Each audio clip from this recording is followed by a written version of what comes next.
Hello, everyone, and welcome to the DigitalEdge Bidders Conference. My name is Tanakawa, and I will be the facilitator for the conference today. Our presenters today are Debbie Shurgi, the DigitalEdge Program Director, and Bunny Stevens, the DigitalEdge Purchasing Specialist. I will turn it over to them shortly. First, a few logistics. GoToWebinar has two different audio options you can choose from, as you can see on the screen. The telephone and mic and speakers. If you are having trouble with one, try switching over to the other. Your control panel is probably on the right side of your screen and typically closes to conserve screen space. Use the orange arrow button to open it again and the little pluses to open up sections of the control panel.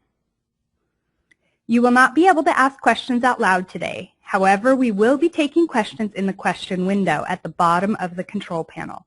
Please type your questions in this window as they occur to you. We'll address questions at the end of each agenda item, and I will ask the questions out loud to the presenters on your behalf. The presenters will answer the questions out loud as well. When asking a question, please reference invitation to bid page and section numbers to provide clarity and so we can find the appropriate page quickly. Any questions we don't have time to answer or which require further discussion or research will be posted on the Invitation to Bid website as soon as possible after the conference. A final note, this conference is being recorded and the recording will be posted on the Invitation to Bid website as soon as possible for later reference. That is all the logistics from me, so I will turn the presentation over to Bunny Stevens, the DigitalEdge Purchasing Specialist. Good morning and welcome. This virtual webinar will be beneficial by providing an opportunity for the bidders to have their questions answered regarding the content of the invitation to bid. The review of the bid forms will assist in demonstrating the preparation of these forms for the bid. We hope you are prepared with the necessary materials that we will be using for this webinar. As highlighted on the slide, the materials needed are the invitation to bid, all addendas, the product line bid forms, and instructions for writing the bidder's narrative of qualifications, non-collusion form,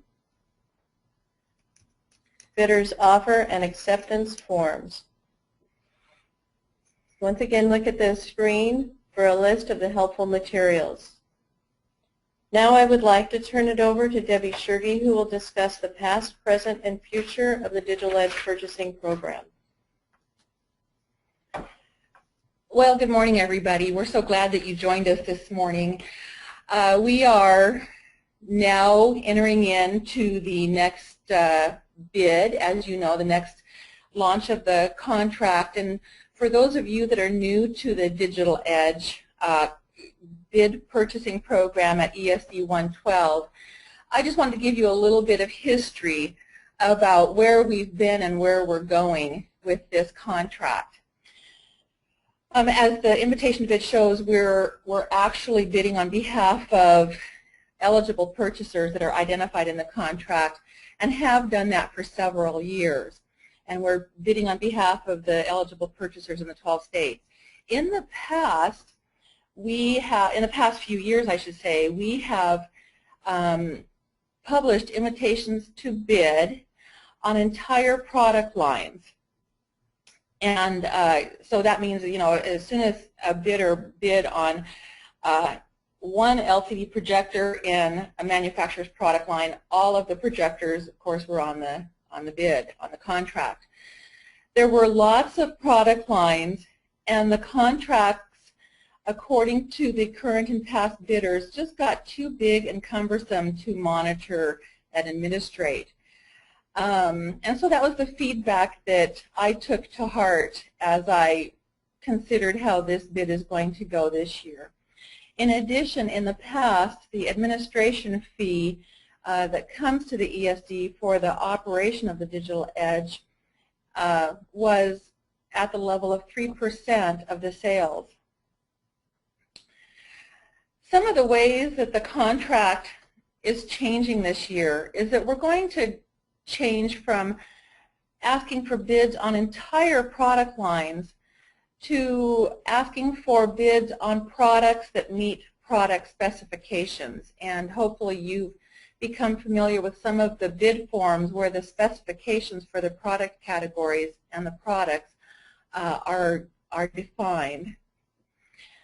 This particular bid is all about developing optimal learning environments where the students can see and hear and engage in a meaningful way in the classroom. There will be future bids that I'm going to explain in a minute that include other kinds of products. But for now, the kinds of products that you'll see on this contract should develop those really optimal learning environments. We hope as a result of some of these changes that this contract will be easier for both the winning bidders and the DigitalEdge office to administer by simplifying some of the requirements in the bid. And then, as you can see in the invitation to bid, the administration fee was reduced from 3% to 2.5%. We know it's a tough economy. It's tough for us too, but we thought that that would be a good move to make on behalf of all parties.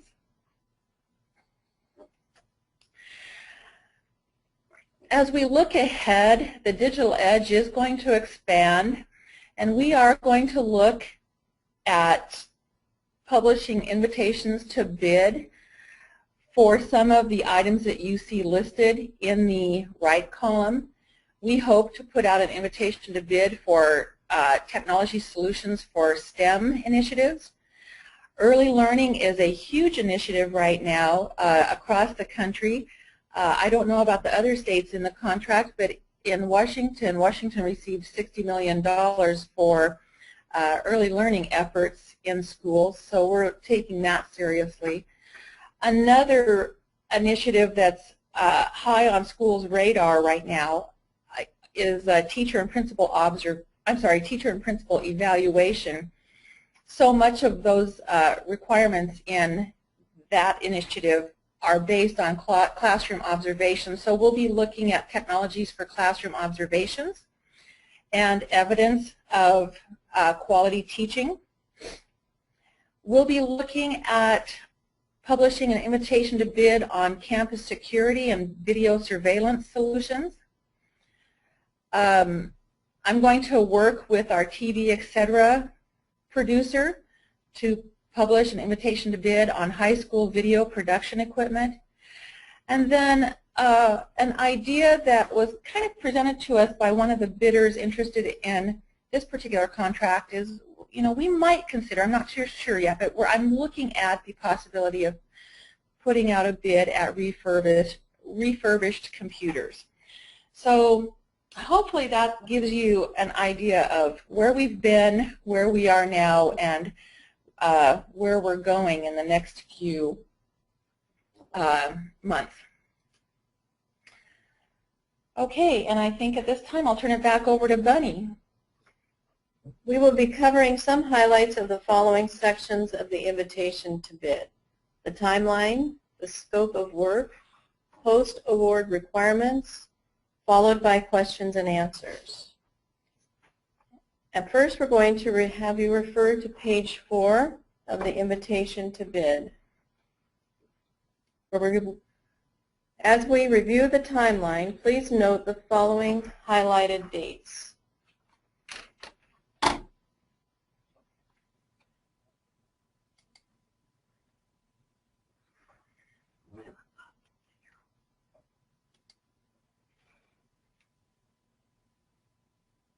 Friday, September 28th, the last day of bidders to submit requests for general information and questions regarding the invitation to bid. This is 10 days prior to the date of October 9th, when the bids are due to ESD by 4:30 Pacific time. It is recommended and crucial to have bids submitted by 4:30. Any bids submitted past this time will not be accepted. Vendors are encouraged to submit bids early. Wednesday, October 10th, it's a public bid opening at 10 o'clock Pacific Time here at Educational Service District 112 in the Clark Room. On November 2nd, the letters of intent to award will be mailed. On November 9th, excuse me. What?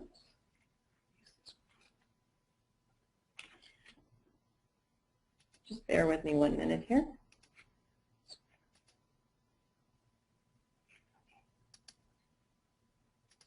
Thank you. November 9th, the final letters of intent will be sent. On January 1st is the effective date for the contract to begin. Now, if you can turn to the scope of work on page 11 of the invitation to bid.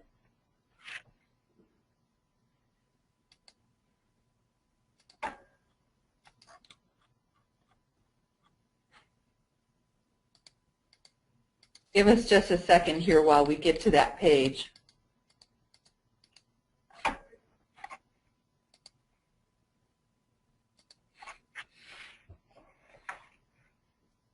On page 11 of the invitation to bid, the scope of work, this invitation to bid requests that the most competitive prices from manufacturers or their authorized resellers or agents on educational technology, audiovisual equipment, and other related solutions.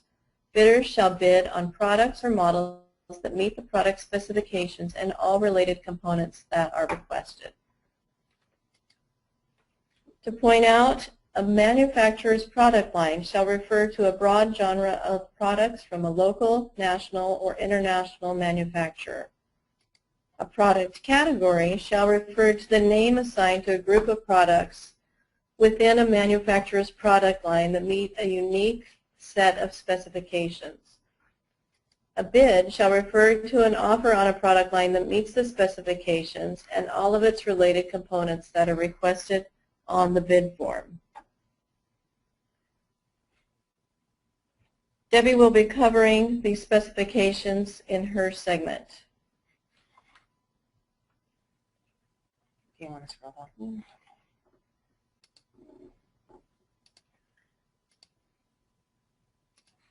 Sorry, bear with us just one moment. Page. What page do you want? We're going to go to the web. I'm sorry. Oh, excuse me, 12 and 13. Page 12 and 13. On the next two pages, pages 12 and 13, the product categories requested in this bid are listed.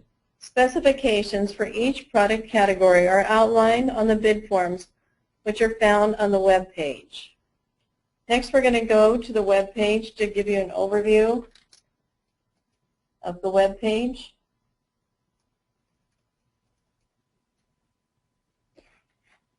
This web page is found on the DigitalEdge web page. It is very crucial that as you navigate this web page to please note the different sections. The first section covers the highlights of the DigitalEdge invitation to bid. And we have the bid documents.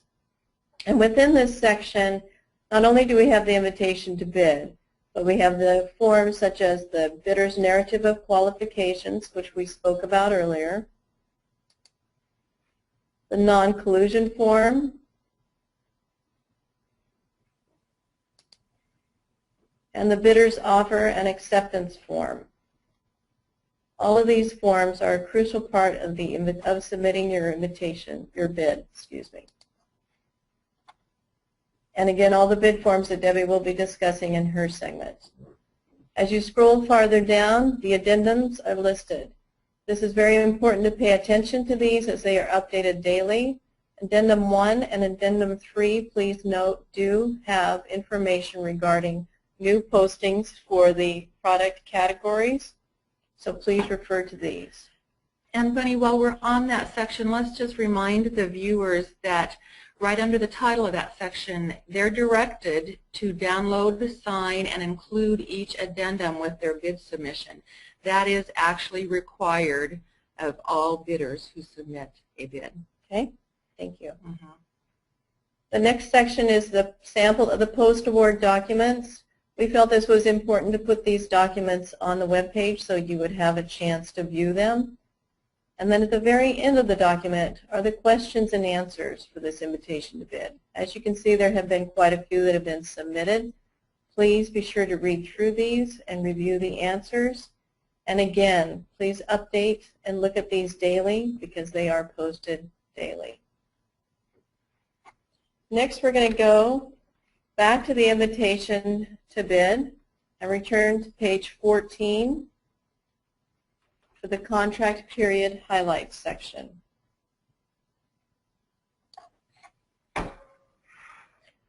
For the contract period, the initial term of, sorry while I get the arrow again here.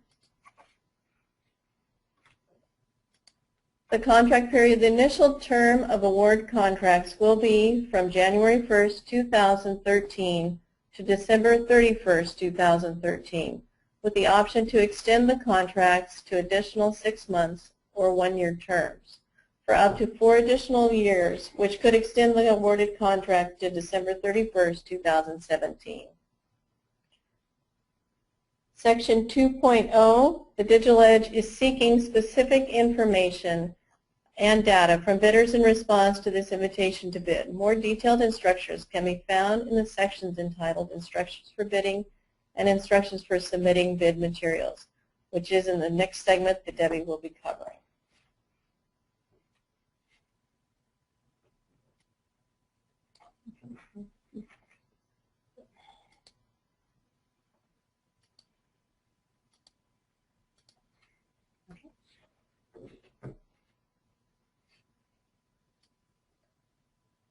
Part 1 of the bid, the bidder information documents. Each bidder shall provide one and only one set of the documents. One document that demonstrates the capacity to carry out the post-award requirements and terms and conditions of the contract, to provide general information to the DigitalEdge office about the bidder's participation in the contract, if awarded the contract, and to demonstrate that they will promote the DigitalEdge contract as a vehicle for purchasing their educational technology needs. And the last document is to demonstrate agreement to the terms and conditions of the contract. It is important to note throughout this webinar discussion, I am only emphasizing some highlights. It is the vendor's responsibility to review the complete invitation to bid prior to submitting a bid in order to have a thorough understanding of the requirements of the invitation to bid. In the next section, part 2 of the bid, the offers to discount products. Bidders shall offer discounts and bid prices according to the following guidelines. 2.2.1 outlines bidders should use 2012 bid forms to enter a discount level from the product's MSRP on the manufacturer's price sheet that is in effect on September 1st, 2012, and the resulting bid price. It is important for the bidders, they should review the sections 2.21a through, on the next page of 15, 2.21k, as this will provide a clear explanation of the guidelines surrounding the bids and the discounts. In section 2.2.2, all bid prices that result from the discounts in the bid shall include the following. Bidders, again, need to review sections 2.2a through 2.2d, which outlines everything that should be included in the bid prices. And at the bottom of that section is 2.23 through 2.26 for a complete review of what the bid price should include prior to submitting your bid.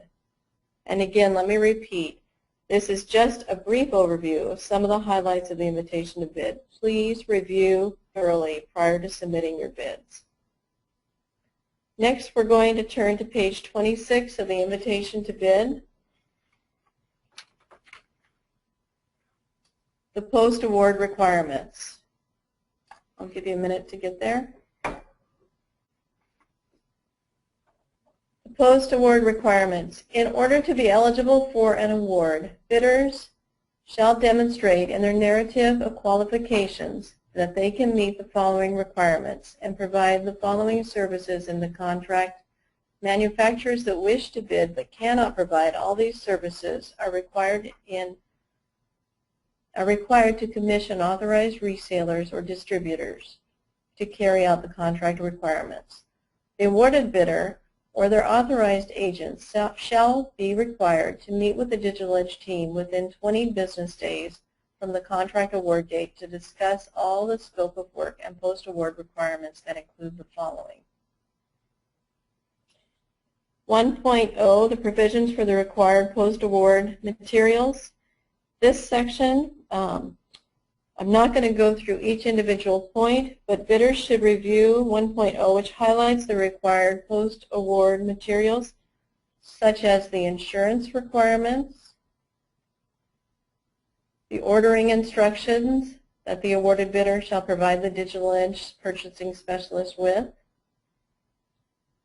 2.0, the local personal assistance that the bidders are to provide with their purchasers, to their purchasers, purchasing process and documentation. This is a section that the bidders should review, as they are responsible for knowing and understanding the information within this section. The shipping and delivery and freight terms. 5.0, the special pricing and bundles on awarded products. One thing to note in here, 5.2 on volume purchases. For purchasers that will exceed $50,000, an awarded bidder may submit a request form to the DigitalEdge purchasing specialist seeking a reduction in the administration fee. This form is found on the web page now. The example of it is underneath the post-award requirements on the web page that we covered. But at the time after the bid is awarded, it will be found under the vendor page, under the vendor forms. And Bunny, let's stay on 5.1 for a minute, because there might be some questions about section 5.1. It notes that a bidder, an awarded bidder, can offer even more competitive pricing through the DigitalEdge once they're awarded a bid. So for instance, if they have a purchaser who is looking at a product that they are selling on the contract, and the purchaser says, well, I'm also looking at this other product that wasn't awarded, and it's sold by another company, back in New York or whatever, and it's not on the contract. The awarded bidder, depending on how aggressive they want to get and how much they want the sale, they can offer more competitive pricing on their awarded product to get the sale if they would like. The sale price is still subject to admin fees, but as long as they're offering even a more competitive price to the eligible purchasers, that's allowed. They can never offer a higher competitive price than what was awarded on the contract. Okay. Thank you. Continuing down to the section 6.0 in marketing requirements.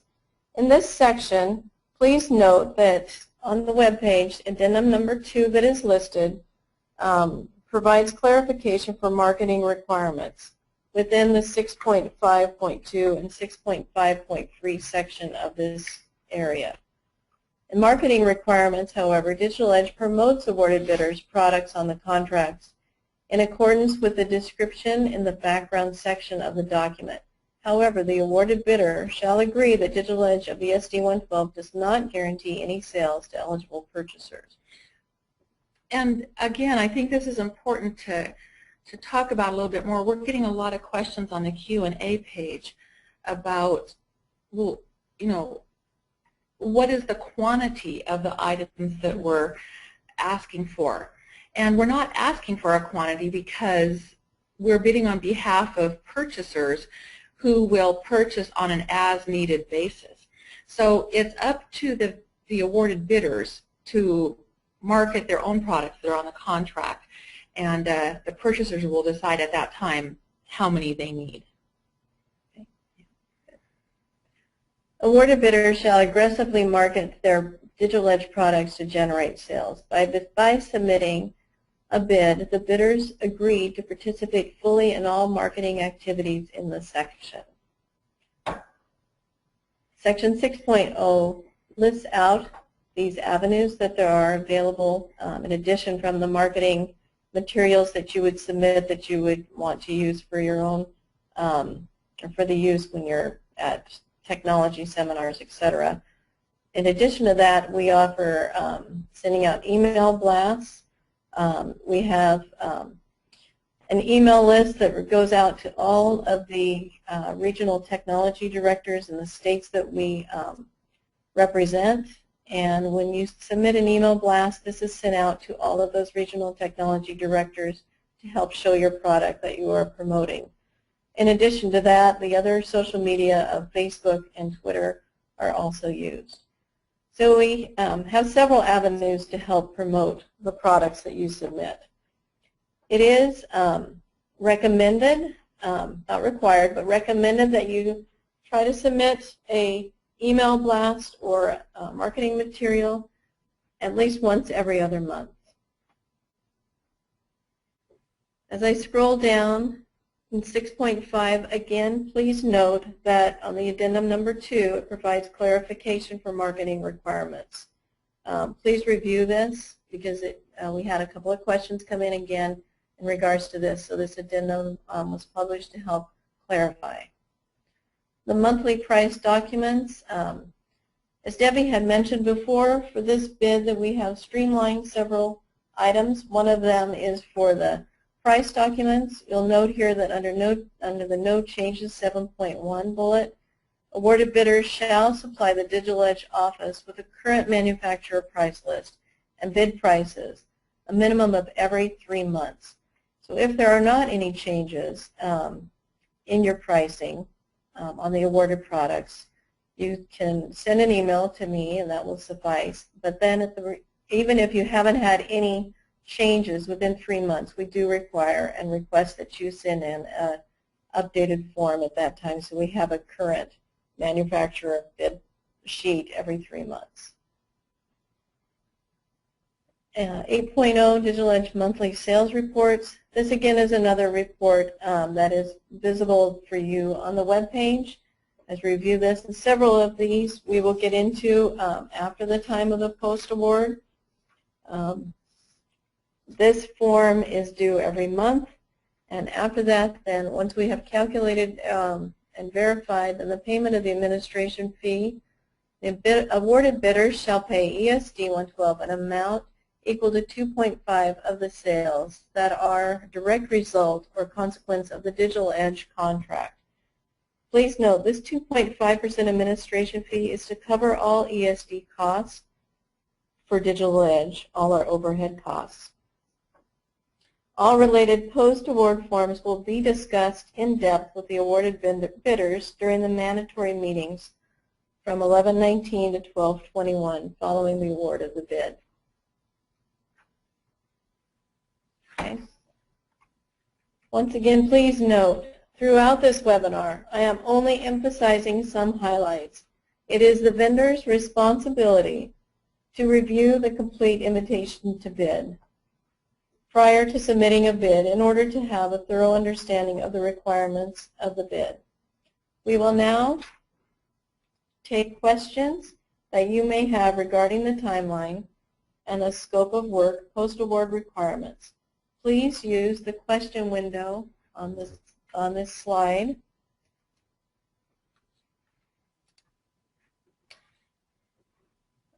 Please use the question window in your control panel to ask your questions. Remember to include the page number and section number that you are referencing in the invitation to bid.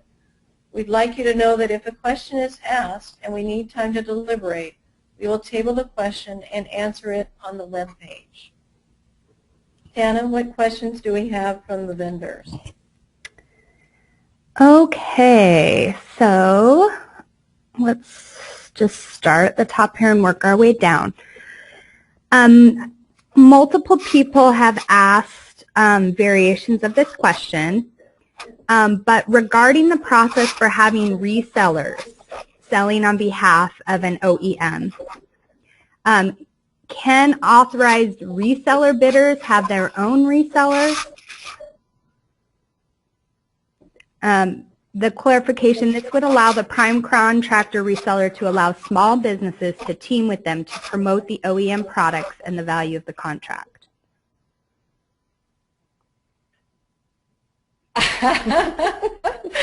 Okay, that's the first question, and I'm stumped already. I've never heard of a reseller asking resellers to join. The other person that asked the question says, can a reseller commission other subcontractor resellers as opposed to just the manufacturer contracting resellers? No, there are only two options here. Okay, that's very clarifying. The only bidders that can respond to this invitation to bid can be a manufacturer who is either bidding on behalf of their own, well, they're bidding on their own products, obviously, and either they'll administer their end of the contract or they'll assign resellers to actually sell the products, and then, but in that case, the manufacturer is still responsible for all of the reporting requirements if that manufacturer is awarded the contract. So that's the first option. The second option is resellers can submit their own bids. They cannot subcontract out. Okay, thank you, Debbie. Mm-hmm. The next question from the audience is that video conferencing hardware has been included in past contracts. Is there any reason why it's not included on pages 12 and 13 in this bid? And I did not see it on future bid considerations. That's it. It was a choice on the DigitalEdge's part to not include video conferencing in this particular contract. We have our reasons for that, and to be quite truthful and forthright, I think that while it's used at the administration offices, remember that this particular contract is all about optimal learning environments and making sure that kids can see and hear okay and engage okay. And I think that the vendors of video conferencing equipment would probably argue that, well, that their products do that. But it was a decision made by our office not to include it this time. We don't see a great need for it in the schools and the eligible purchasers. So for that reason, it was left off of this contract. Now, keep in mind that it may not be on the list of future bids either, but it may be considered. I haven't decided how I'm going to write the invitation to bid for STEM solutions or classroom observation solutions, but if video conferencing fits in one of those bids, the sellers and the manufacturers of video conferencing equipment may be able to bid at that time. Okay, thank you, Debbie. When will the answers to questions be posted? There are two requests that there be additional time between the last day for questions and the submission date, as the responses to the questions could materially change what bidders will need to submit as far as pricing and scope of work. The questions that have been submitted have been posted within the maximum of 3 days. So I'm understanding your question that the 10 days from September 28th to October 9th is a concern. At this point, we would like to stick with that 10 days, and that would allow us having 3 days to post it, which would leave us a 7-day window between the bid due in the office and the last question posted. Okay. The next question is referring to page 14. 2.2 Part 2. The cost savings to ESD members can be substantial for third-party universal ceiling mounts and additional year warranties. Can we bid these third-party items in order to promote cost savings? Tana, can you read that one again? Page 14, 2.2.2. Cost savings can be substantial for third-party universal ceiling mounts and additional year warranties. Can we bid these types of third-party items in order to promote cost savings?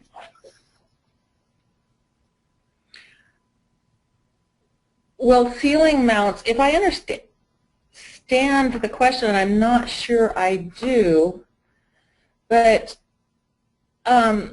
ceiling mounts are, of course, included in with the projectors, so it will be up to the bidders who bid on projectors to include bid prices on related ceiling mounts for the projectors that they're bidding. We are not at this time asking for bids on ceiling mounts as their own product line. Okay, and the other part of that was about additional year warranties. So read that part of the question again, Tana, if you will. They have mentioned additional year warranties as one of the examples of another item. Extended warranties, perhaps? Well, there are extended warranties on many of the product line forms. So, again, I don't understand the question. And what I would encourage that bidder to do who's asking that is to write that question into an email to Bunny and address it to digitaledge.specialist@ESD112 and clarify for us what is meant by that, because we want to answer that question, but I'm not sure I understand what's really being asked, and I want to understand it. Do you have any input about that, Bunny? Well, when you look at the LCD projector bid form, which will be covered later on, the last item that's on there is the warranties. So there is a section on the bid form to list the warranties. So here's the LCD projector form, and I do see on row 12 additional year warranty, an additional 1-year warranty. So there's already a space for that, but maybe the bidder is asking if they can add even additional years to that warranty. If so, like to reiterate what Debbie said, please submit it in an email to myself, and we will respond, just to make sure that we understand clearly what you are asking. Okay. There's a little bit of clarification posted. And Bunny and Debbie, can you turn down your volume a bit? My audio is coming through your speaker and causing a little bit of issue.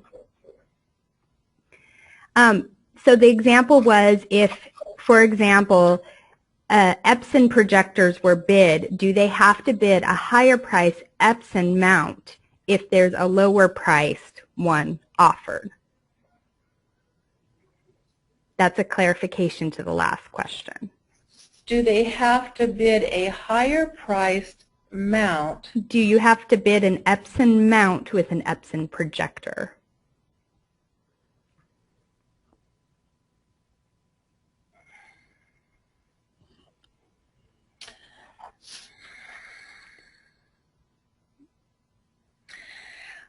On page 15, 2.2.1.G, and I'll give you all of you bidders a chance to find that on page 15. Again, it's 2.2.1.G. The invitation to bid notes that related components, which a ceiling mount would be, related components that are requested in the bid specs may be third-party products if and only if they are not available from the same manufacturer identified on Form A. Now,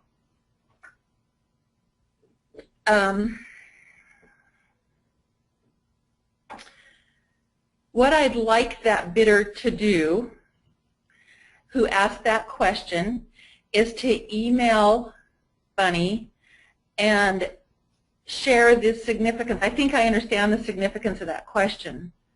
I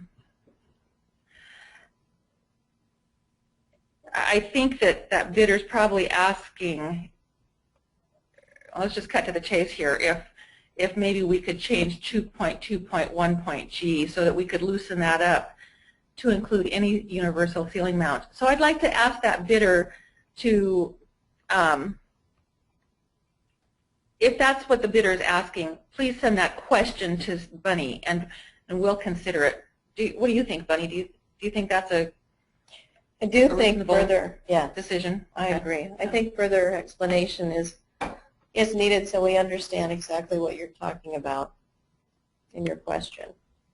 Okay, thank you. And I've posted the email address digitaledge.specialist@esd112.org to that bidder. Thank you, Tana. A question on section 5.1. There's what page? Doesn't say. I apologize. Give us one moment here.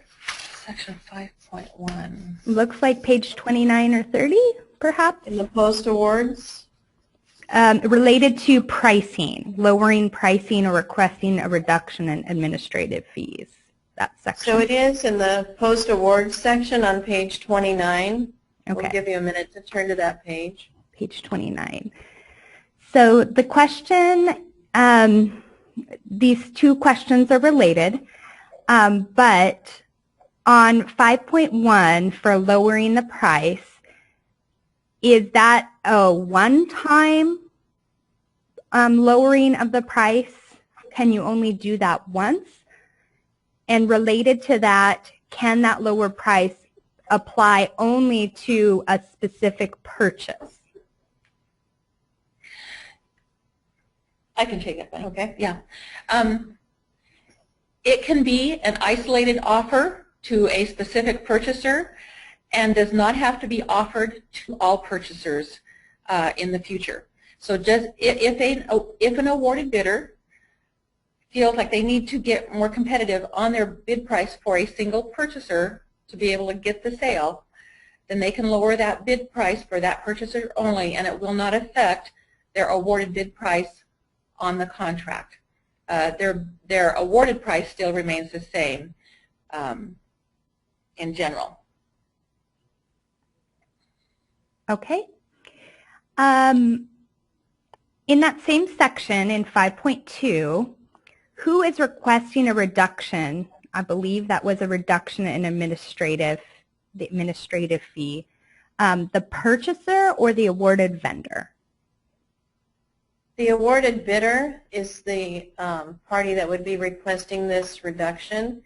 And at the time when the post-award requirements or post-award forms are posted online, there will be a chart that will be visible that shows that if you have a purchase that exceeds the $50,000 mark, what the percentage of discount, perhaps we can pull it up here, what the percentage of discount or the, if it goes from 2.5 to 2%.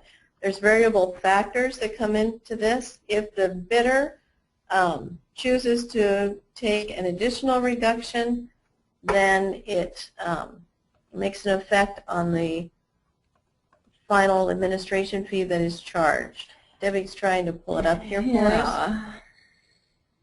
But it is the bidder that submits this. So it gives the awarded bidder the opportunity when they have a purchase that they are securing to be able to submit a request for a reduction in administration fee to help secure that purchase from their purchaser. So we're showing you the actual vendor request for an reduction in administrative fee, and right here, this would be a letter from the awarded bidder and their company, and it says the awarded bidder may submit a written request, and this is the written request right here. And then if you scroll on down, here's the information we request. This is all on the website, and you can download this there. And then on the second page is the table that shows what your reduced admin fee would be for different levels of sales. So Debbie, if you can scroll up here a little bit. So you can see in the left column, that is the amount of the original amount of the purchase that you're inquiring about. And then the base reduction for the administration fee for this amount would be 2.25, which would be a 0.25% reduction. Additional reduction can be made, offered to the purchaser by the awarded vendor if the vendor's additional reduction to the contract price offered to the purchaser by the awarded vendor. So if the awarded vendor gives an additional reduction of $1,000 to $5,000, the vendor will receive and be able to pay administration fee of 2%. And as you scroll through the rest of the chart, it's the same column and different levels of the dollar of the sale is affected to the different and relates to the different percentages that is changed for the administration fee.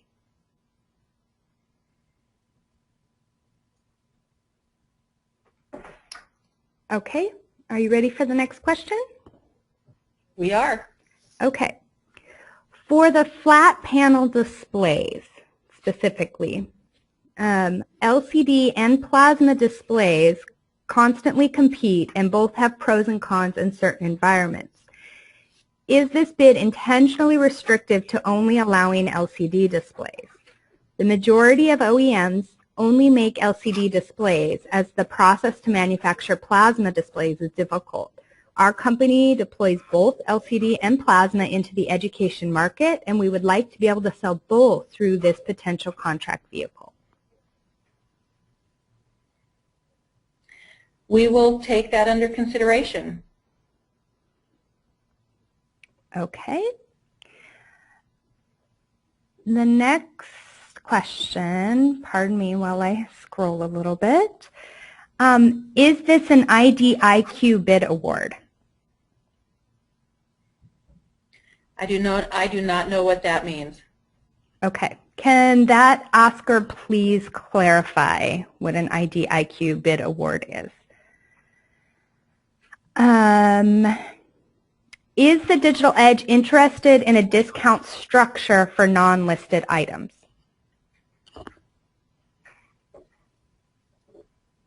In a discount structure for non-listed items? That's what it says. Could that questioner please give us an example? Okay. Let's see. Am I correct that the ESD contract will be awarded to multiple manufacturers in each category? For example, in the LCD projector section for short throw projectors, there may be several projector brands chosen, say Hitachi, Epson, etc. The award will not be to just one manufacturer, correct? It will be the lowest price or score for each manufacturer, correct? That's correct, and even to be more specific, we will take a look at each individual bid, and remember a bid is the product or group of products, the product and its related components, that constitutes a single bid, and we'll go over that in just a second. We'll take a look at the product by that manufacturer, and we'll compare that bid on that product and all of its related components against competing bids for that same product with the same model number and all of their related components, and we'll award it to the lowest responsive bidder for that product with that model number by that manufacturer. So yes, the questioner is exactly right. There will be multiple awards made to, let me start that sentence over. There will be awards made to multiple manufacturers or for multiple manufacturers that meet the bid requirements or the specifications. Okay. What if the manufacturer does not have a national published price list?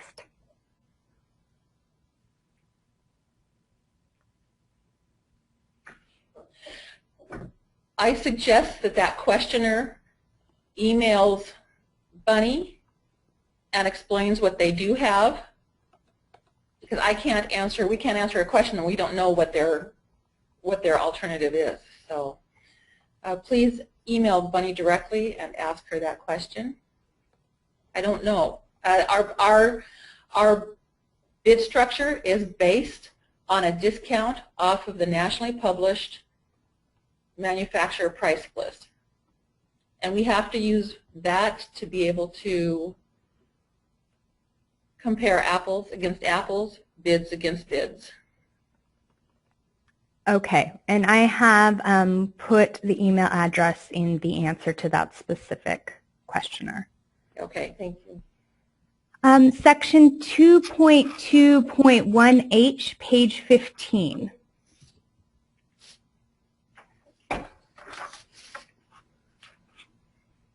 As an example, for analog classroom amplification systems, there is only 2 lines on the bidding form, and we are not to add additional lines to the form. Are we able to copy the forms to add additional products?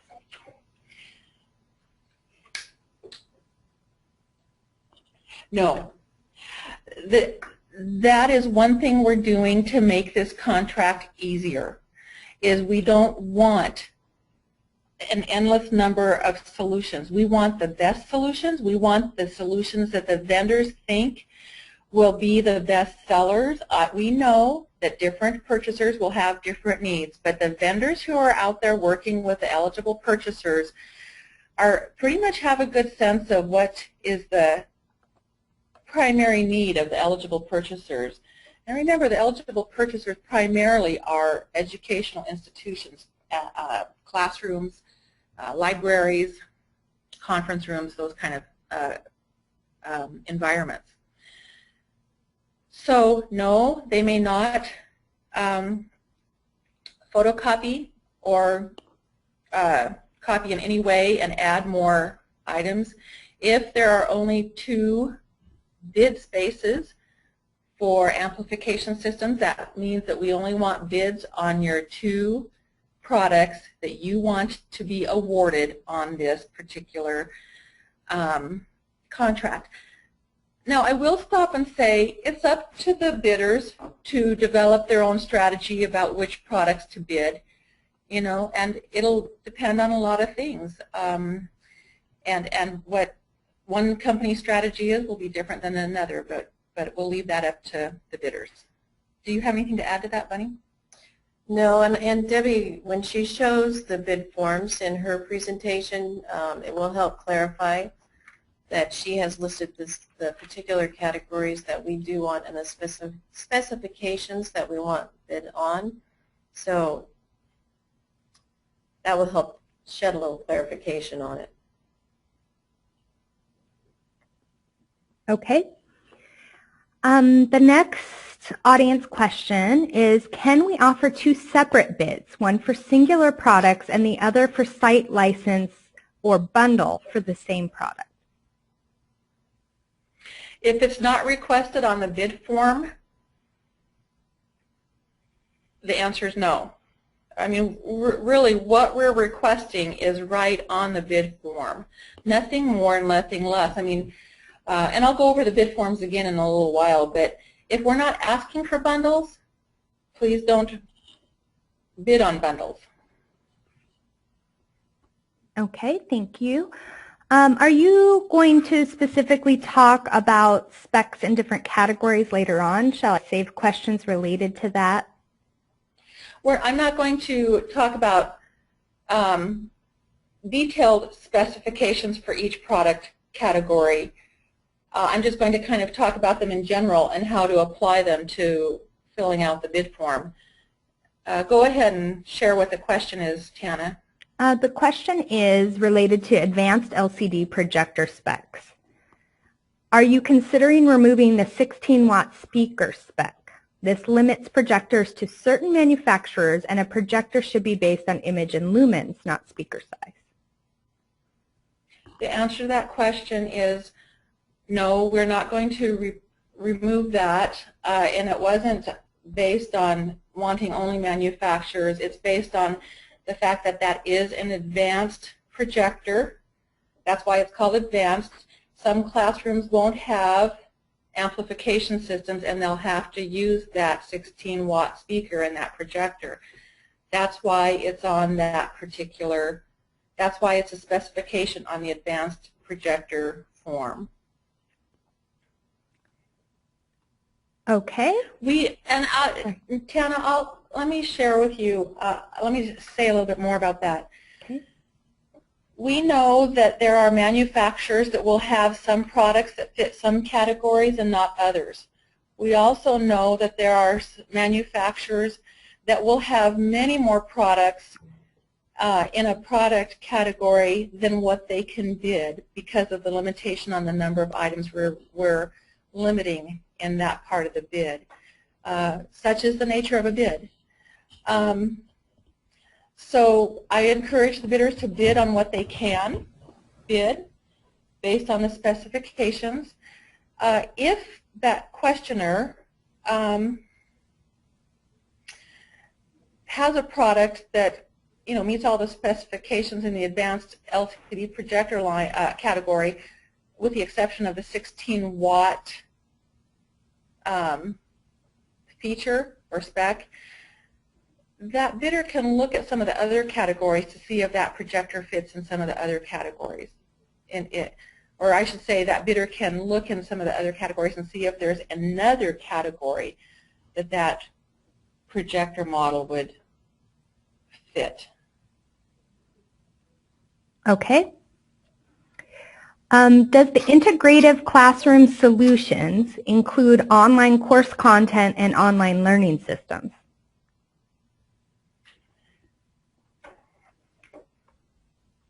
Online course content.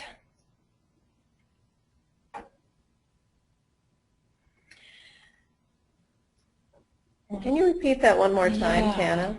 Does the integrative classroom solutions, is that a category perhaps, Yes, include online course content and online learning systems?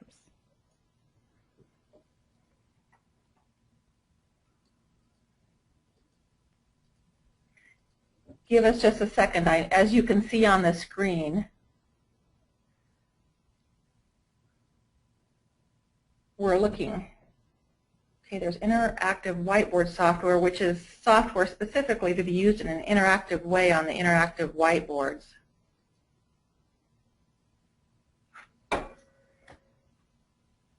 Okay, and then bid form for curriculum software for interactive whiteboards.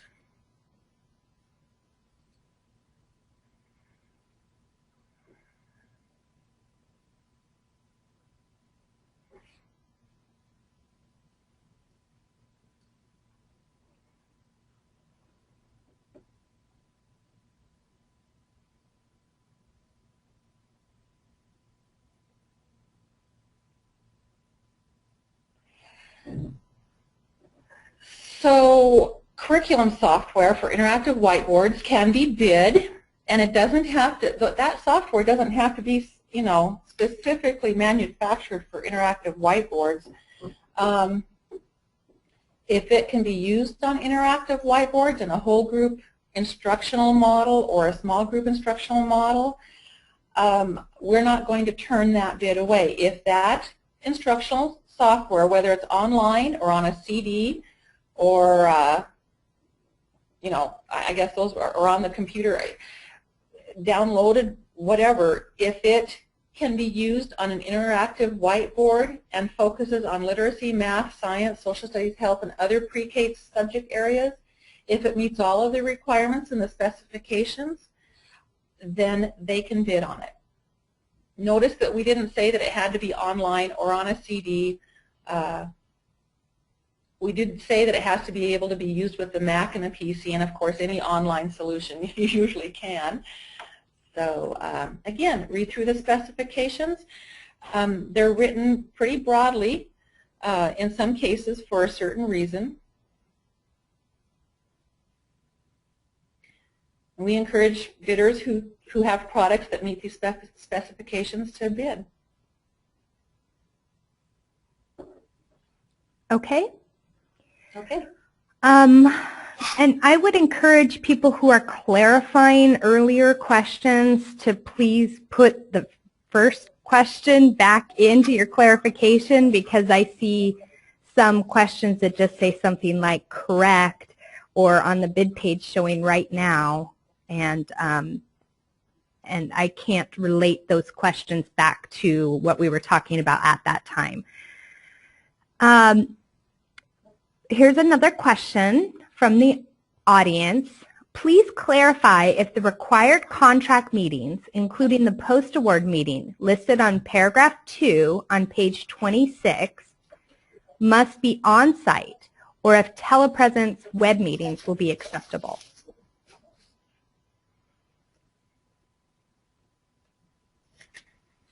Page 26, paragraph 2.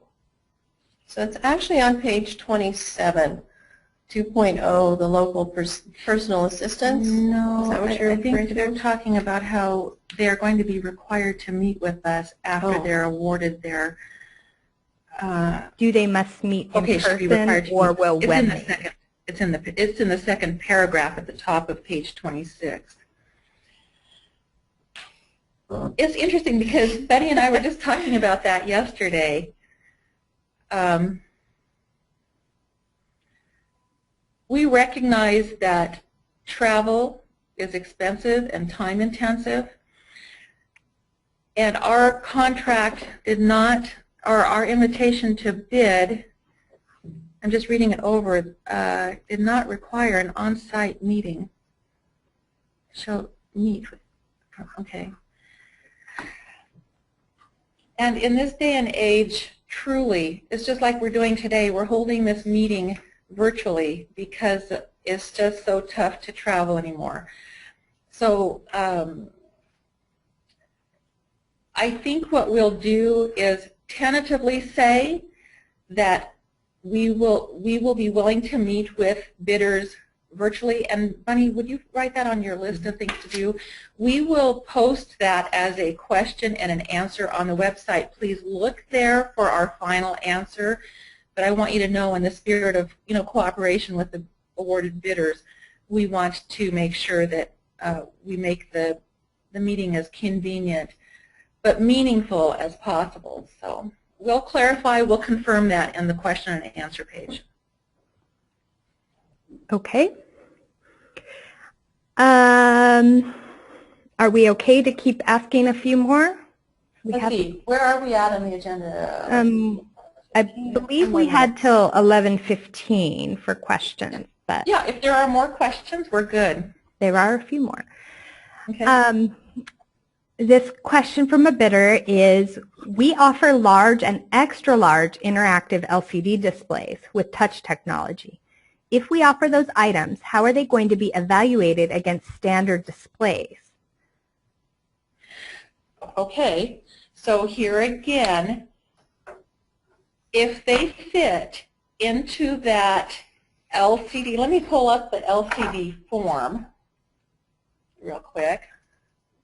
And there is a follow-up question that, about that same category. Okay, great. Let's just take one at a time. So can you read the question again, Tana? We offer large and extra large interactive LCD displays with touch technology. If we offer those items, how are they going to be evaluated against standard displays? Okay, such a great question. So, and again, we'll be going over this a little bit more in depth, but while I have this up, here's the extra large display bid form. Notice that it's the specifications only note that, the only specifications required are 59-inch diagonal and larger in size, and 1080p. So if a bidder wants to bid a touch model, that's fine. They would put the model number in here as long as it can meet all these specifications, which aren't very many. If they feel like that's one of the, let's see, how many models can they bid? 1, 2, 3 models. If they feel that that's one of the 3 models that they want to bid, get awarded, and really push on this contract, they would put that model number in here and the product name, of course, and of course all of the bid price information. And that bidder needs to know that that bidder is not bidding against other models with different model numbers. That bidder, if they bid on model XYZ and then fill in the other related components, what Bunny and I will be doing is we'll be looking for other bidders that bid on model XYZ from that manufacturer, and we'll only, and we'll assign, and we'll look at the final score, which is over here in cell G12, and we'll award it to the lowest bidder. So we won't be comparing more expensive touch panels against less expensive non-touch panels. We'll only be comparing the bid for this model against competing bids for the same model, including, of course, all of the other 2 related components that are included in the score. A follow-up question, I believe, on this same form. There's a line for universal wall mounts, but one of the displays has a table stand as an accessory. Can we offer that item?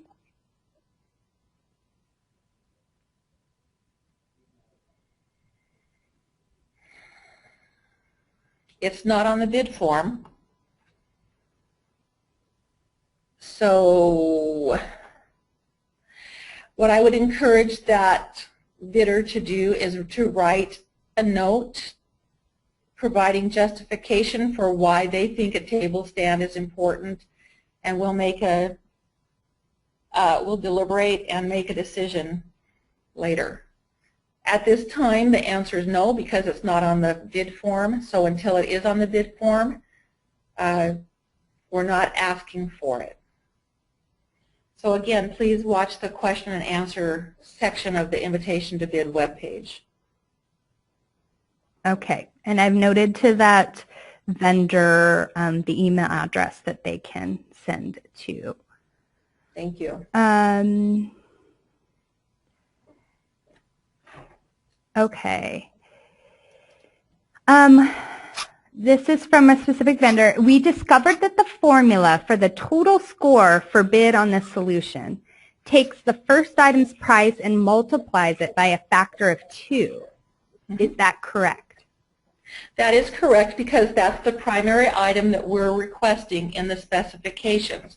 So we're weighting that item twice the weight as we weight the related components. Okay.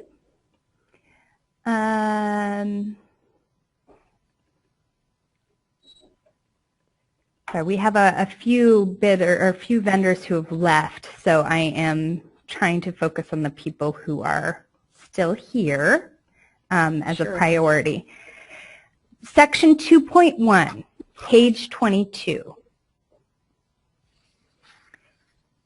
Please confirm a manufacturer's product line could go to as many resellers as there are products, correct? So if a manufacturer has 12 products and there are 12 different vendors that are each awarded a product, then the customer will have to purchase from a different supplier for each product the manufacturer has.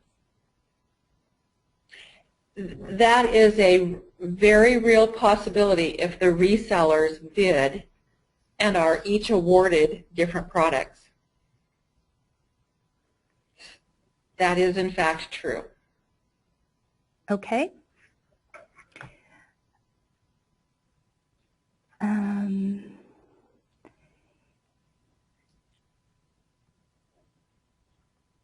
Sorry, there are a couple of them that I'm trying to. Sure, let's see. Page 37, 5.1.1 reads that it is a material violation for refusal to sell products below the DigitalEdge contract price. Is this correct? Page 35. Okay, Ted, I'm going to have to find that place. What is the page number? Page 37, 5.1.1. Under material. It's a material violation to refuse to sell products below the DigitalEdge contract price. No, it says refusal to, it is in fact a material violation to refuse to sell products on the DigitalEdge contract at or below the DigitalEdge contract price. That is correct. If they're quoting DigitalEdge contract prices to a purchaser, they must quote and sell them at the contract price or lower. I encourage this bidder to read that that particular paragraph very carefully. The following are material terms. Refusal to sell products to eligible purchasers at or below the DigitalEdge contract price would be a material violation. They are correct. Okay, and I think we only have time for one more question before we run out of time. And as a reminder, any unanswered questions will be posted on the Invitation to Bid website for this section and the next section. For LCD displays and projectors, there's a line for an additional year warranty. Is that mandatory to offer? And do you have to offer a 1-year warranty, or could it be an additional 2 years or 3 years?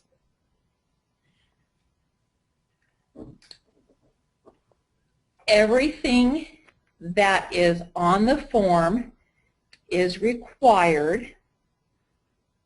If the bidder does not offer additional warranties, they can go ahead and bid, and if there are no competing bids on that LCD projector model, we will award the bid to that bidder. However, if there are two bidders, two competing bids on the LCD projector model XYZ,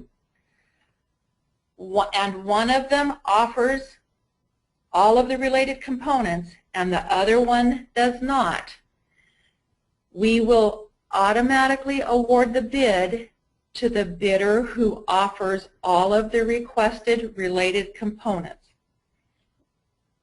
And I believe that we have put that into the evaluation. Can I see the? Okay. The evaluation section. Give me just 1 second.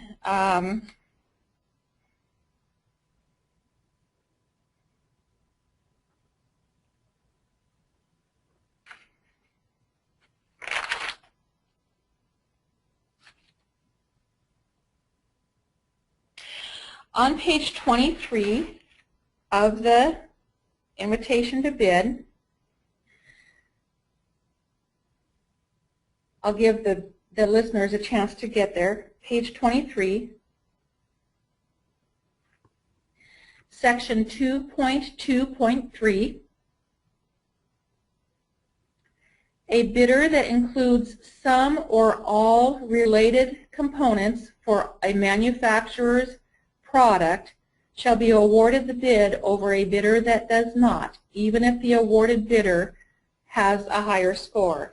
And of course they'll have a higher score because they're bidding on all of the components and not just some of them. So I hope that clarifies that for the listener. What's the other part of that question? Does the 1-year warranty have to be for 1 year, or could it be for 2 or 3 years?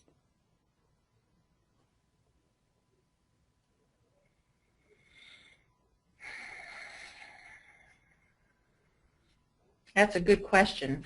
And I can appreciate that question because it's a way to add value to the awarded product and related components. I want to really consider that, and what I'd like to do is ask that listener to give Bunny and me some time to deliberate that and provide a concrete answer in the question and answer section of the invitation to web page. And if we do change this form, it'll appear in an addendum. I want to encourage all the listeners after this conference to look at the addendum section of the website, because there may be some changes we make based on some comments and questions that we're getting during this webinar. Okay. So that will be one that you're going to table and post at a later time. Yes. And Bunny, did you have something to add to that? That relates back to one of the first questions that we've had on this webinar. So we will, again, like Tana has noted, if you please submit in writing those, that'll give Debbie and I time to table those and deliberate and address them at that time. Okay. And Tana, I think it's time to go ahead and take a break. Okay. So we will now take a 5-minute break. We are going to be displaying a timer, and we'll start the conference again promptly when the timer ends with a segment from Debbie Shergi. Thanks, Tana.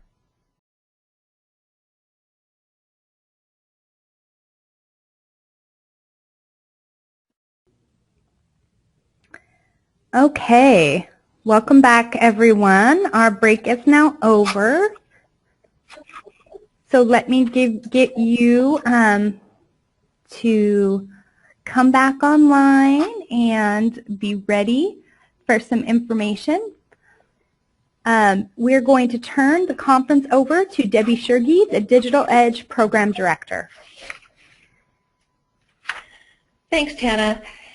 So, hey, welcome back, everybody. And I just want to say that many of the things that you're going to see and hear in this next segment are pieces of information that you may have already heard questions and answers to in the prior segment.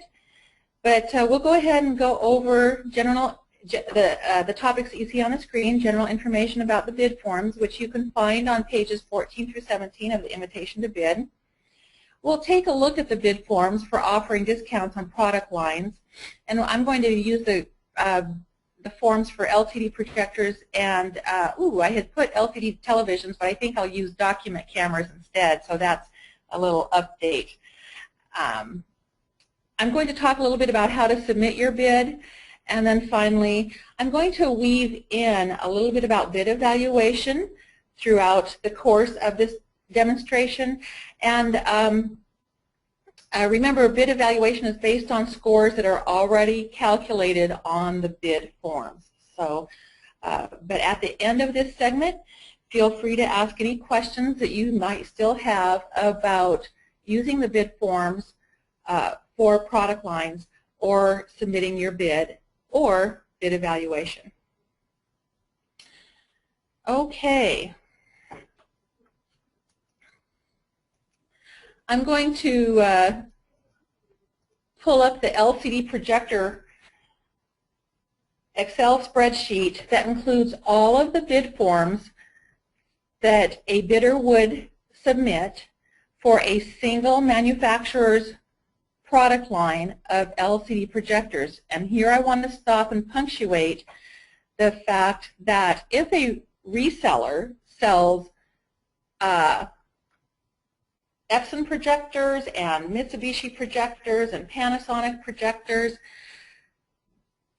that bidder can bid on all of those manufacturer lines. However, they need to open up and fill out the bid forms separately for each manufacturer product line of LCD projectors.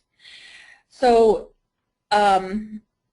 here is Form A. Let's just say that this is a bidder that wants to bid on Smithsonian projectors. This bidder is a reseller, So the bidding company, all of this information that you see on the screen would be filled out by the bidder.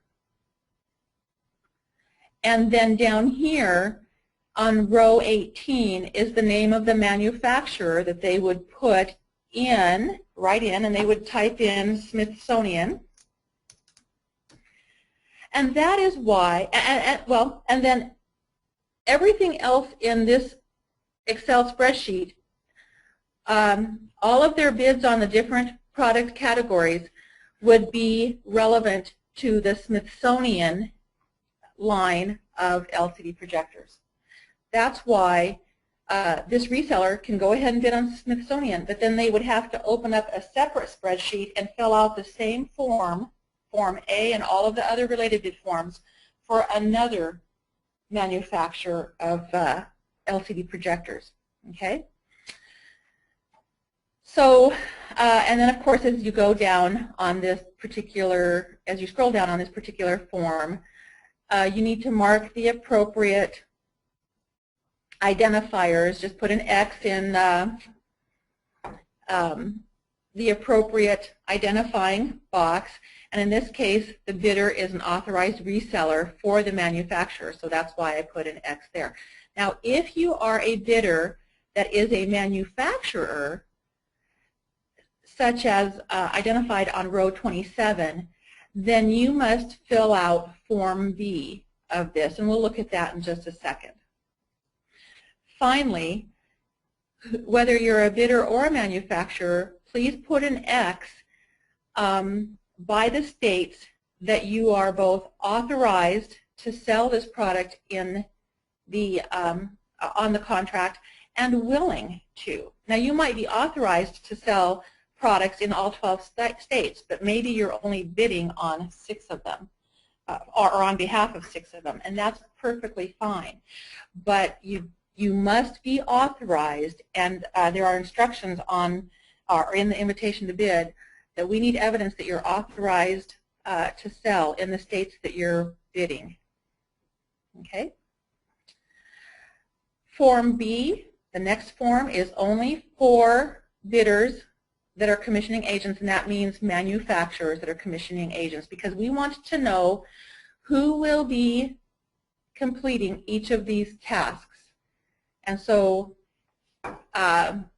when it comes time to meet with the DigitalEdge team to review the post-award contract requirements, who will be doing that? Please put an X in the column that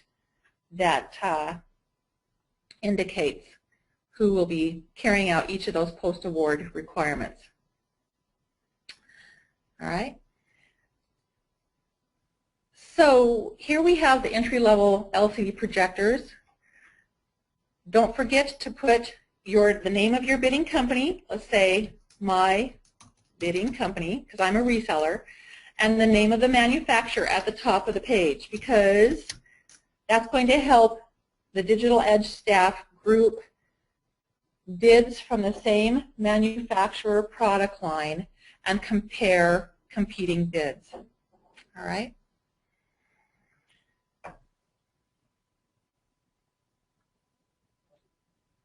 Okay. Now if you look at this form, you can see that, well, first let me back up. This bid specifications for this product line called entry-level LCD projectors, the product specifications are right there in row 4. And we are only looking for bids from your company on 2 products that meet those specifications. We don't want any more than 2. Okay? It's up to your company to decide which products to bid. The product must meet those specifications.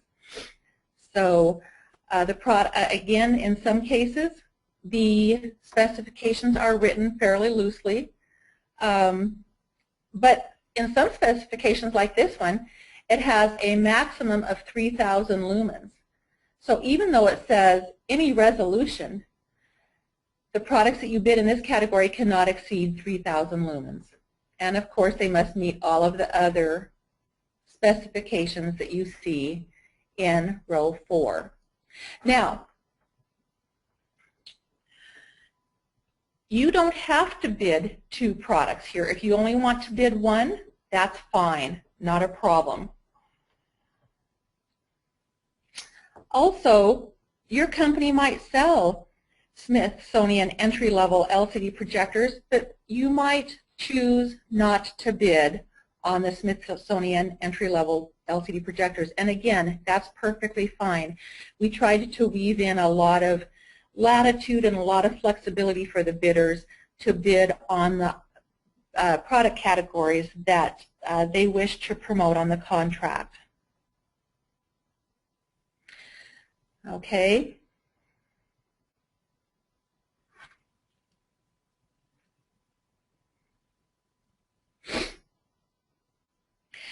Back to the specifications, you might have entry-level projectors that meet all of these specifications and then have other features that aren't in the specifications. I want to again emphasize that as long as the projector that you're bidding in the entry-level LCD projector product category meets all of these specifications listed in row 4 of the spreadsheet, then you can bid that product if you wish. Now, on this form, here is the line, on this particular form, the line or the row 9 is where you put the model number, the product name, the manufacturer's price on the nationally published price sheet that's in effect on September 1? September 1. The percent of discount you're offering from it, and then the final bid price. That is the product that must meet these specifications. And then, of course, we are also asking for a lamp for that projector, a universal ceiling mount that might be applicable to that projector and 5 other projectors in the manufacturer's product line, and an additional year warranty. All of this, row 8 through 12, constitutes a single bid that results in the bid score over here in cell G13. So I do want to tell you that one bidder might submit a bid on an LCD projector, and the actual price of the LCD projector might be, I'm going to put a placeholder for an amount, $200. Now, I know that that's not the case, but let's say $200. And another bidder might bid on the same projector model with a bid price of $150. I won't be looking at the individual price of the LCD projector itself. The DigitalEdge staff will be looking at the total score for the total bid.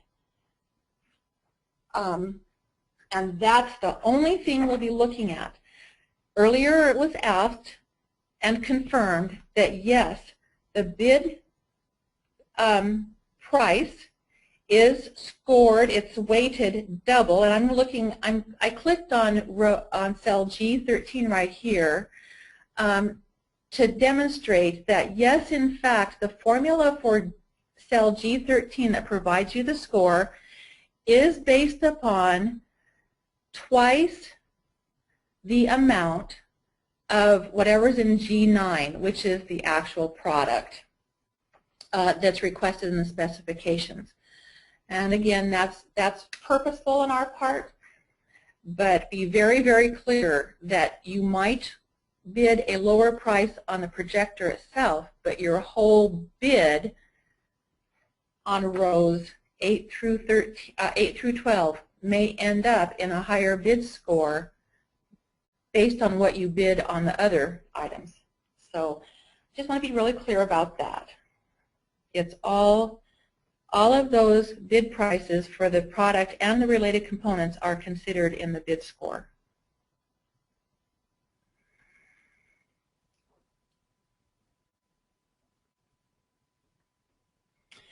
Okay.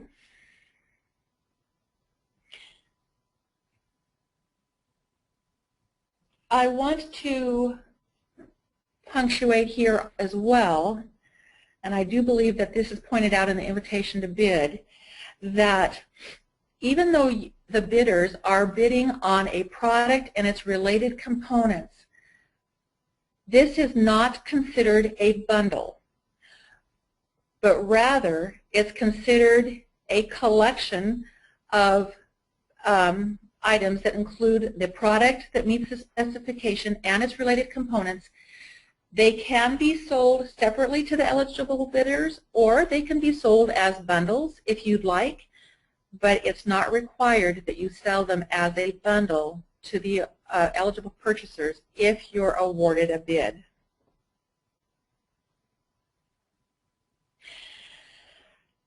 A final comment about your bid price. Bunny has already covered what your bid prices must and must not include. Please make sure that you read that part of the invitation to bid very, very carefully to develop a clear understanding of what your bid price includes, because once you're awarded a bid, there's no going back and unawarding it based on a misunderstanding of what it is to include. So please read that section of the bid. Debbie, before you move on, can you explain the column that is outlined of the third party in the center there? Oh, okay, on column D? Yes. It's this third party product. Okay, thanks Bunny for bringing that up. As we mentioned earlier in this broadcast, bidders are required to bid on related components if they're available from the manufacturer, the same manufacturer as the item that's in the specification. In other words, if these three related components are offered by Smithsonian, the manufacturer up here in the top right corner of the form, then the bidders would put, no, these are not third-party products. These are products offered by the same manufacturer, which is Smithsonian in this case. However, if Smithsonian does not offer a universal ceiling mount and the bidder is bidding on a third-party ceiling mount, we just need to know that this is a third-party solution in this bid for this projector. Will it eliminate the bid? Absolutely not. What we will question is if one bidder bids on model XYZ from Smithsonian and offers a universal ceiling mount by Smithsonian and another bidder does not. I mean, let's say that both bidders submit bids on all of the on the product and all the related components, but one bidder puts a yes over here and one bidder puts a no. Well, we will be investigating that, and we will award the bid according to the current invitation to bids requirements. We'll be awarding that bid to the bidder who follows the instructions in the current invitation to bid. Now remember, this is a point that Bunny and I are going to deliberate on, and we'll put our final decision about third-party ceiling mounts if they're less expensive. We'll put that into a question and answer on the bid page. I know that's confusing. Just watch the bid page for a question and answer about that. Okay.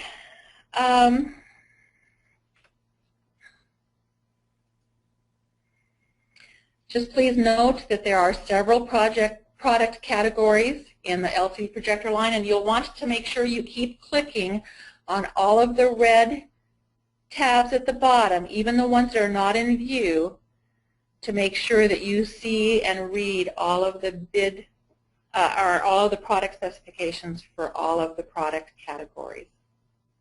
Okay? Okay. I'm going to go back to my PowerPoint presentation now, and I'm going to talk a little bit about packaging and sending, in other words, submitting your bids, because I hope this is clarifying to you. And forgive me for the noise from the paper. I'm looking at my notes. This invitation, or the invitation to bid, covers this information on pages 18 through 20. So if you want to look at that section of your invitation to bid and have it open, you'll see the information there. But quite frankly, I'm just going to summarize it on the screen, and you can look at the details later if you haven't done so now. It can be confusing to submit a bid to DigitalEdge if you have never done it the first time. And I think that there are those that would argue that even if they have done it before, it's still a little confusing. So, you know, I just want to make this as friendly as possible. The bidders will submit a box of bid materials. And in that box will be three things. First of all, there will be a 3-ring binder that includes items that are listed on page 18. And Bunny, can you verify that page number for me before we go on? Is that? It is page 18, entitled Instructions for Submitting Bid Materials. All right. So the items on page 18 will need to be inserted behind the correct tabs and that are labeled a certain thing. And I do want to point out that on page 18 there are 2 tab number 4s. And so if you will just change the second tab number 4 to say tab number 5, that'd be great. But anyway, there should be 5 tabs, each one with certain information behind that tab. In addition, your 3-ring binder must include signed addenda that you'll find on the DigitalEdge website. Whether you're bidding on those items or not, whether the addenda is relevant to you or not, you must sign and include your addenda, the signed addenda, with your bid in the 3-ring binder. Okay? You only have to put 1 3-ring binder in your box, regardless of how many manufacturer product lines you're bidding on. Only 1 3-ring binder. Okay? The next thing that goes into the box are your envelopes with your bids on the product lines and the product categories.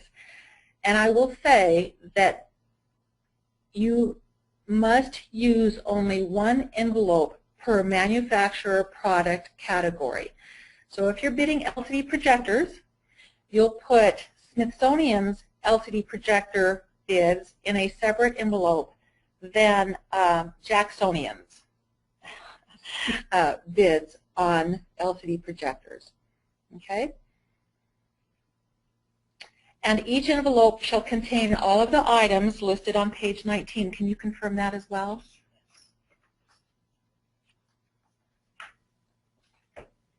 Yes, page 19, 2.0 lists Part 2 sealed envelopes with the bid forms. 3.0 and 4.0 all on page 19 references the bid materials.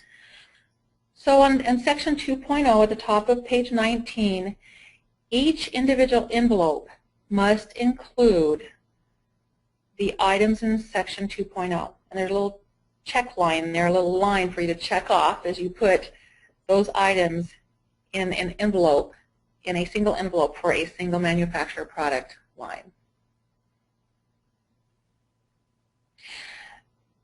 Okay, so on my screen I'm seeing an error by the little graphic of the envelopes. The first bullet says 1 envelope per manufacturer product category. That is incorrect. It should say 1 envelope per manufacturer product line. Okay, so there's a correction there, and I apologize for that. But it should say 1 envelope per manufacturer product line. So far you know that in your box you only need to submit your 3-ring binder once. You need an envelope for every manufacturer product line you're submitting, and it must be sealed completely. It cannot be just tied. It must be sealed with adhesive of some kind. And then the third thing that goes into that box is a single CD that contains all of the required materials listed on pages 18 and 19. And again, you just need to read that section very carefully. Now we're hoping that you can put the CD into the 3-ring binder, and we point that out on page 18. Let's see here. Nope, maybe on page 19. Yeah, 3.0 on page 19 asks you to put the CD in the 3-ring binder. So please do that if you can.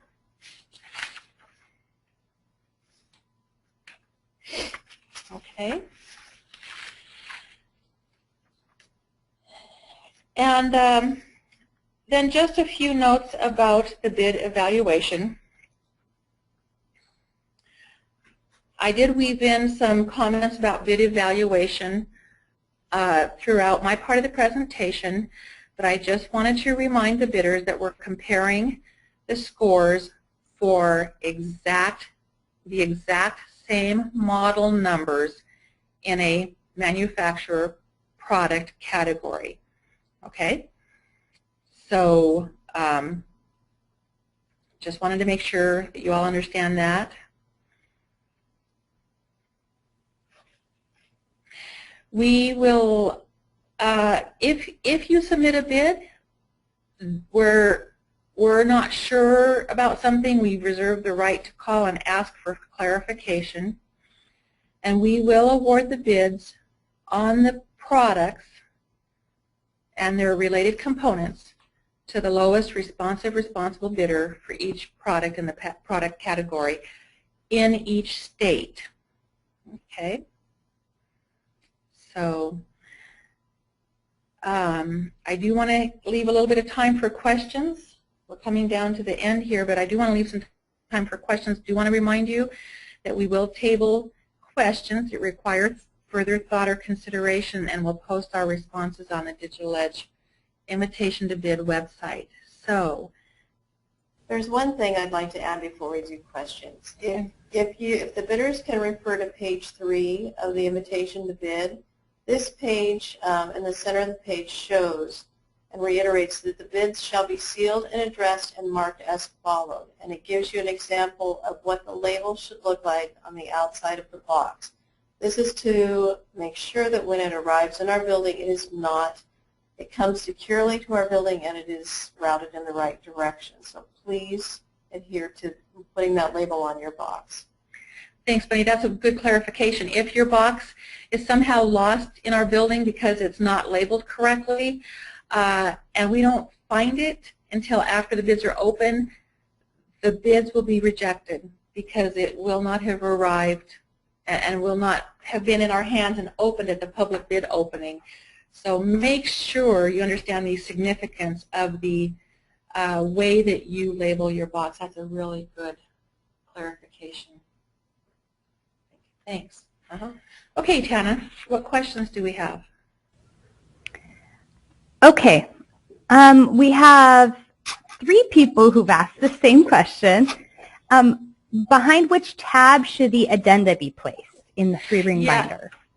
Okay, that's a really good point. Why don't you, and Bunny, if you can make a note of this, we'll also ask and answer this on the question and answer section. I would like the bidders to just go ahead and put the signed addenda in front of, not behind, but in front of tab number 1. Okay. Let's see here. So product lines, when you're talking about product lines, go in different envelopes. Product lines, would this be different for interactive whiteboards and student response systems? So I'm hoping I'm reading this question correctly.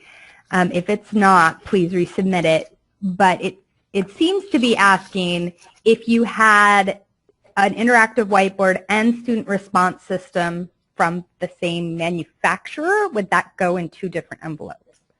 No. So I'm looking at the the Invitation to Bid website, and I'm going to open up the bid forms for the Integrated Interactive Classroom Solutions. here. And obviously the name of the manufacturer, let's just say that the name of that manufacturer is Hanson's, line of interactive solutions, whatever it is, whiteboards, document cameras, clickers, whatever. Okay, so now in Hanson's line of solutions, there are different whiteboards that the bidder can bid, each in their own category.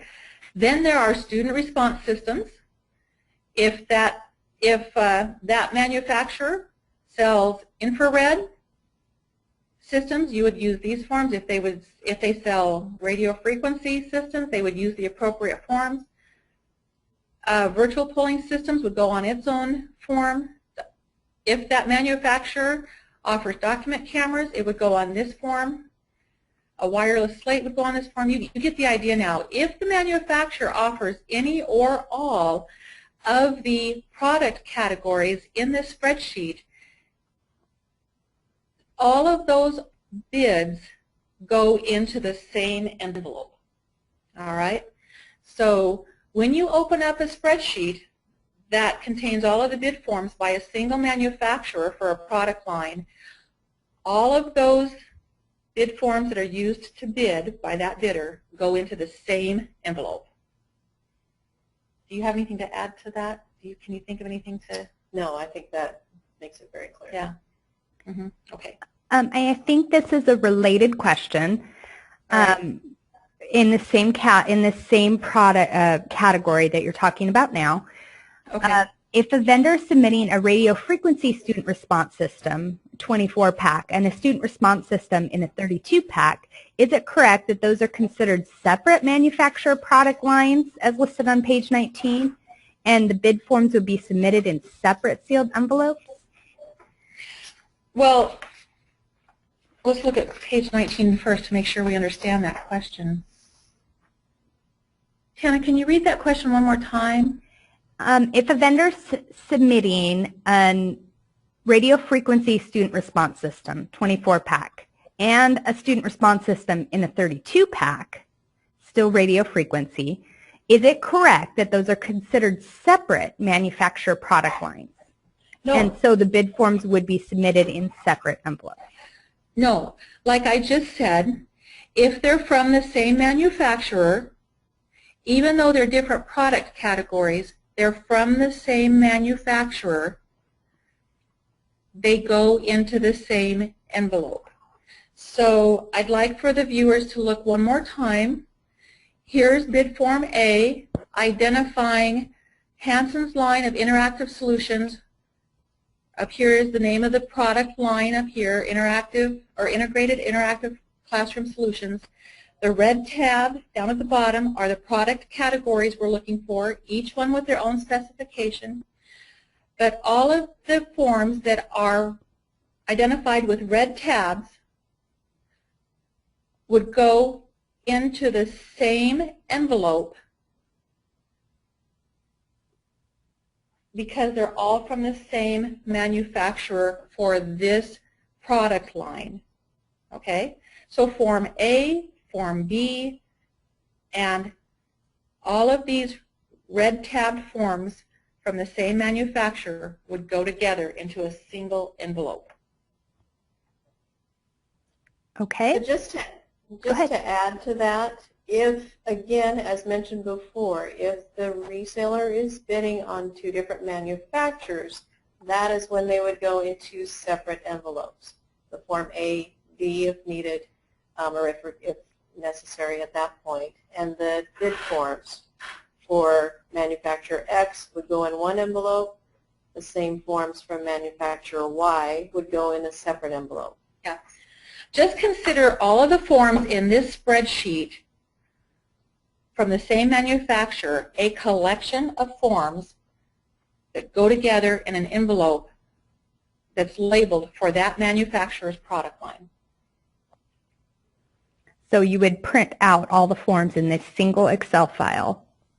That's correct. Well, they would print out whatever forms they used to bid. Okay. they may not choose to bid on a standard interactive whiteboard, but they might choose to bid on Hansen's large interactive whiteboard, an extra large interactive whiteboard, an infrared student response system in a 24-pack, maybe an RF system in a 24-pack, and then coming on down here, they may want to bid on a virtual polling solution. They may not want to bid on a document camera from Hansen's integrated interactive solutions. But whatever forms they use, they print and they include in the envelope. Okay. Yeah. And yeah, I guess if any clarification is needed on that, that would be another good thing to submit in writing to the email address. We have two people who've asked the same question about Form B, okay, which I believe is in this same section. Dealers do not have to fill out Form B. Is that correct? Dealers who are resellers do not have to fill out Form B. That's correct. And even manufacturers who are selling direct do not have to fill out Form B. If the bidders will go back to Form A, it will say right here that if this bidder, on row 27, this bidder is a manufacturer that will commission authorized resellers and distributors as agents to meet the requirements. If the bidder puts an X in that box, then they must fill out Form B. The only people that will be filling out Form B will be manufacturers who are commissioning resellers to carry out the requirements of the contract. Okay. No reseller will be filling out Form B. Okay. I believe we only have one more question related to filling out bid forms. There are a few questions related to specific specifications, and because we've passed that section of the Q&A, I will pass those on to you to post on the website. Okay. The last question is, if there is only one bidder for a certain product category, does that bidder automatically win? Provided that they have met all material requirements of the invitation to bid and there are no competing bids. Yes, and I just want to qualify that by having the listeners look at page 22 of the invitation to bid, section 2.1 on page 22, the section that refers to no competing bids. A responsible bidder submitting a bid for a manufacturer's product line, product category, or product, absent of any other competing bids for the same product line or for the same manufacturer's product line, product category, or product, shall be awarded without further evaluation, provided that all requirements of this invitation to bid are met.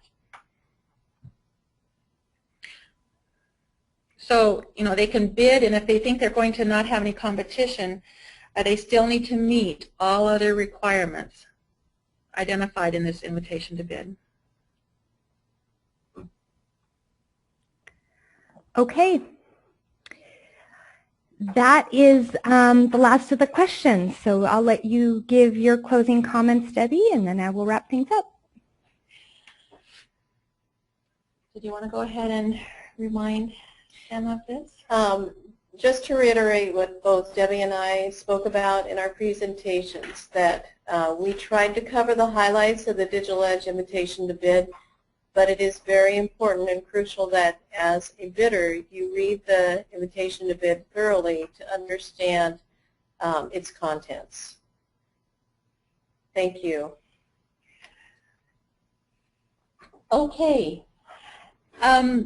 just to wrap this up, we want to remind you that there will be a recording of this Virtual Bidders Conference. We want to thank Tana in advance for preparing that for us. It'll take a few days for her to prepare that and work with our web publisher to get that published, but it will be on our website. Follow the link from our main DigitalEdge website to the Invitation to Bid web page, where you'll find it there.